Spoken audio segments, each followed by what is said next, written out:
victoire 2-0 contre Laval, 17e de Ligue 2. 11e victoire consécutive Lyon, les amis, quand même.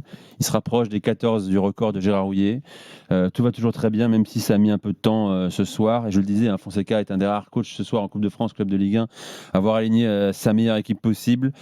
Qu'est-ce que vous retenez? Bien sûr, il y a Hendrick, évidemment, qui marque 5e but en 5e match. Il y a ce qu'on commence à voir, Narté derrière, qui est quand même, derrière les attaquants, je veux dire, au milieu, qui est énorme. Et surtout, je redirais quand même, en plus d'Hendrick, Soultch. Parce que, y compris sur l'action et sur celle juste avant, où il revient faire un repli défensif de malade, c'est lui qui en fait fait tout le début de l'action d'Hendrick. Bon, Hendrick, c'est vraiment le faiseur de miracles, le gars qui te met les buts et voilà ce pourquoi il a été pris. C'est clairement là, comme hier Greenwood, t'as Hendrick ce soir, ok. Mais dans le jeu et dans l'implication et dans ce que demande Fonseca, Soultch là par exemple, c'est vraiment pour moi c'est le joueur capital. Enfin, il y a plusieurs joueurs capitaux, mais c'est le joueur capital. Puis après j'ai vu aussi là dans tout ce match qui était un petit peu piégeux par moment, parce que je l'ai dit, Descamps a fait 4 ou 5, même je crois 5 vrais arrêts. Il y a eu 2 ou 3 face-à-face avec ses camarades, notamment le Lavallois là, en première période.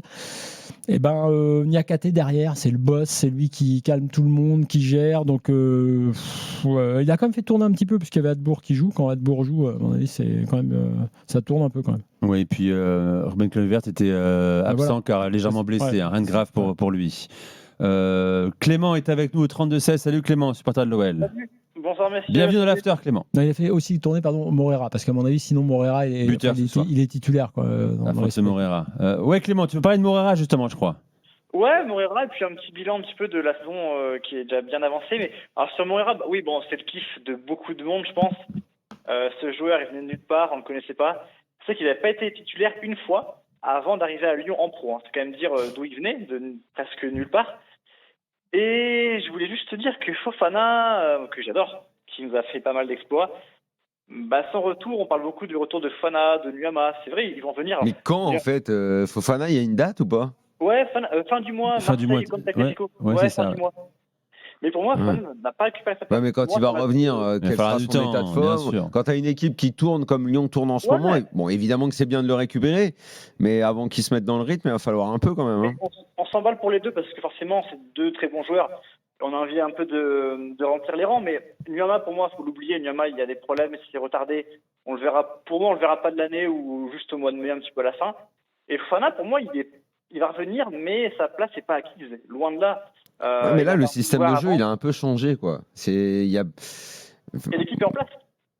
Il va falloir que Fonseca trouve une solution, effectivement, parce que faire jouer Fofana, Hendrick, Soultch en même temps, j'ai pas l'impression que ce soit très très simple là, comme ça, surtout, au vu des dernières sorties de Lyon. Je pense que ça va être un peu un casse-tête. C'est surtout Morera-Fofana qui va être le casse-tête, parce qu'en fait, côté gauche. Évidemment, en plus, quand Morera c'est à ce point révélé, il va y avoir un souci. Hein. Morera, il est dur à mettre sur le banc maintenant, il a gagné sa place, ça va être presque un casse-tête. Bon, c'est un bon casse-tête. C'est un bon casse-tête, les gars, c'est sûr. Si on t'avait dit il y a 4 mois que bon ou pas bon, le retour de Fofana était pas. C'est quoi un bon casse-tête? C'est quand tu as le choix quand même. Ouais, d'accord. Mais quand tu as le choix, il y a le choix de l'embarras et l'embarras du choix. Voilà, il a l'embarras du choix. Voilà. Donc c'est pour ça que ça reste un casse-tête.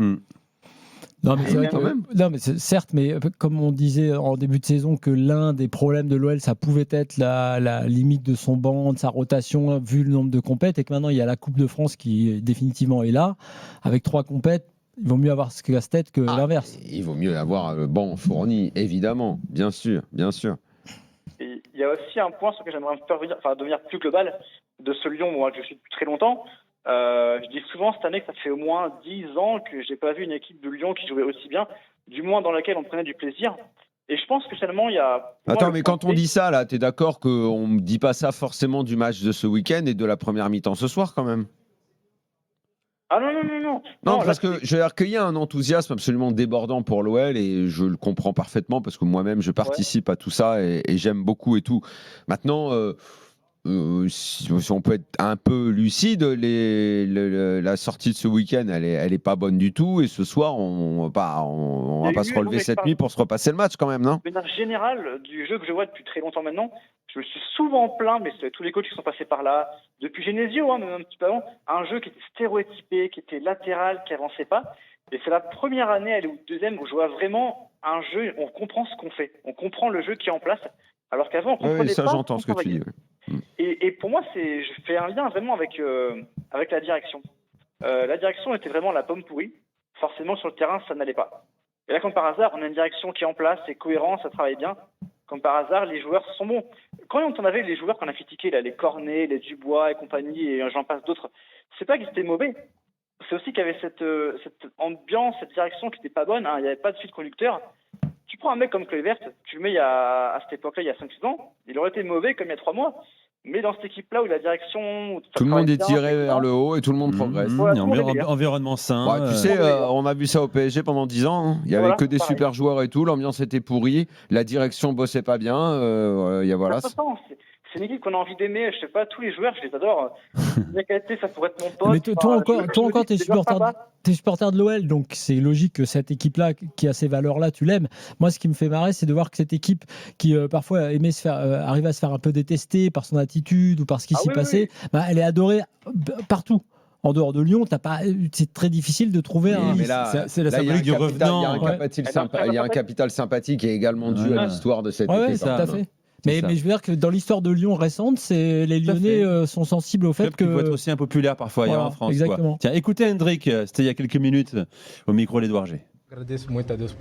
C'est vraiment un rêve ce début ici à l'Olympique Lyonnais. Je remercie tout d'abord Dieu qui me donne cette opportunité et qui a été avec moi à chaque match, et également Paulo Fonseca qui est un grand coach pour moi. Il sait vraiment très bien gérer toute son équipe et c'est vraiment quelqu'un qui me donne beaucoup de liberté sur le terrain. Voilà, Dieu et Paulo Fonseca. Et le talent d'Hendrik au passage quand même. Ses débuts fracassants, bien sûr, je le disais, 5 matchs, 5 buts pour lui. Il fait pas un grand match ce soir, mais son but, c'est tout seul. Hein. Ouais, Parce que c'est une percée de Soulch, mais c'est pas une passe décisive non plus, c'est lui qui le récupère. Et il débloque la situation. Oui, parce que tu as 0-0, franchement. Une énorme patate sous la barre. Ouais, vraiment, les frappes et les gestes qu'on aime. En fait, elle est impressionnante parce qu'au moment où il y a la passe, je me dis il va y avoir un temps supplémentaire, et le gardien aussi, parce qu'il est un peu instable. Mais il a des appuis tels qu'en fait, il arrive sur le demi-pas à faire cette frappe surpuissante, inarrêtable. À la 81e en plus. Avec le petit geste technique avant. Hein. Non, il marque le premier, lui. C'est le premier, je suis bête. Il marque dans les arrêts de jeu et c'est finalement le but attribué à Aubois contre son camp d'ailleurs et pas à Moreira. Si, il marque à la 80e, Hendrik, c'est bien ça. Ah bon 80e. Pardon. Lyon ouvre le score à la 80e. Alors donc oui, t'as raison. Ouais. Bon, voilà les amis, Lyon qui sera à Nantes, hein. Ce sera samedi en Ligue 1 pour enchaîner pourquoi pas une 12e victoire consécutive.